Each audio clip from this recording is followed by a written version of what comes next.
What if the season that feels like it is breaking you is actually the season God is using to build your faith?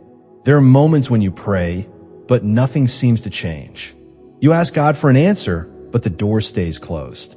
You ask for direction, but the road ahead still looks uncertain. And that is where real trust begins. Trusting God is easy when everything is going your way. But trusting Him when you cannot see the outcome is where faith becomes real.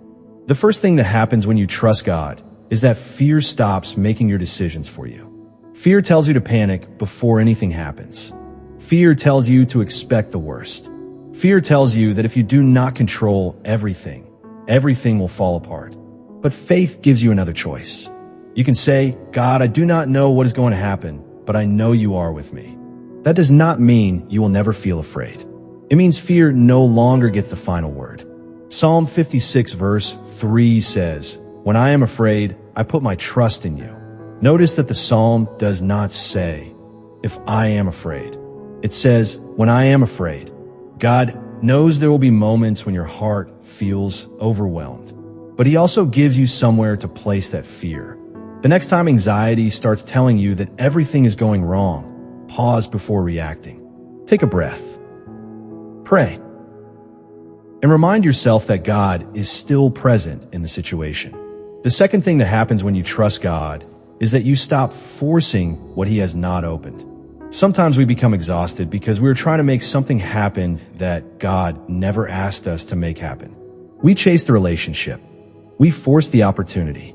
We desperately try to make people understand us. We keep knocking on doors that remain closed. But trusting God means realizing that not every closed door is a loss. Sometimes a closed door is protection.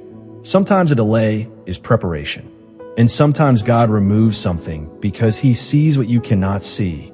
Proverbs 3 verse 5 says, "Trust in the Lord with all your heart and lean not on your own understanding." Your understanding sees today. God sees the entire journey. That means you do not have to understand every decision God makes before you trust Him. You can trust His character even when you do not understand His timing. The third thing that happens when you trust God is that you begin to experience peace in places where you once experienced panic.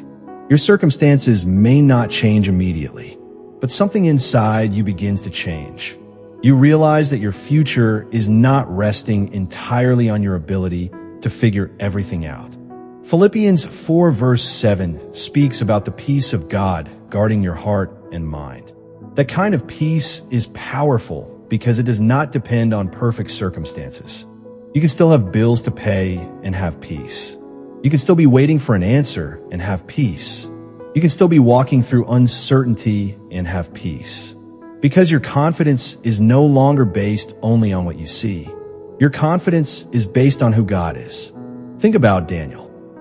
Daniel trusted God even when obedience placed him in a situation where the outcome looked terrifying.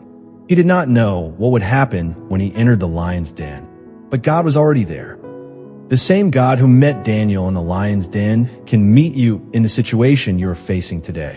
The fourth thing that happens when you trust God is that you become prepared for what He is doing next.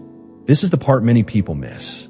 Sometimes God uses the waiting season to prepare you for the answer you have been praying for. David was anointed to become king, but he still had to walk through years of preparation. Joseph received a dream, but his journey included betrayal, slavery, and prison. Their difficult seasons were not proof that God had abandoned them. God was developing something in them before the promise became visible. Maybe your waiting season is developing patience. Maybe your disappointment is teaching you dependence on God. Maybe your unanswered prayer is teaching you how to pray with deeper faith. Maybe the door you desperately want opened is not ready because God is preparing you to walk through it. So do not waste your waiting season by constantly asking, "When will this change?"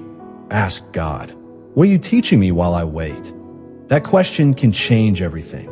If you're watching this from the United States today and you're going through a season you do not understand, hear this clearly. You are not required to have your entire future figured out today. You only need enough faith for the next step. You do not have to carry tomorrow before tomorrow arrives. Jesus said in Matthew 6, verse 34, "Do not worry about tomorrow. Tomorrow has enough of its own concerns. Today, choose trust. Today, choose prayer. Today, choose obedience. And today, choose to believe that God is working even when you cannot see the evidence yet." Maybe your situation has not changed because God is changing you first. Maybe the delay is not denial.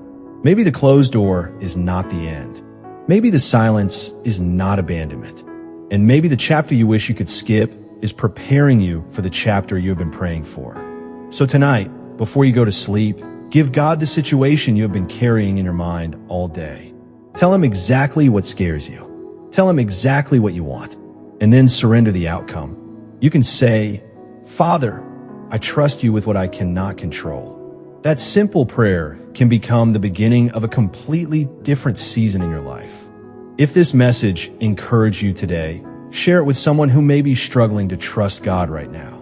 And if you want more Bible-based encouragement to strengthen your faith, subscribe to the channel and join us for the next message. Remember this: you may not know what God is doing.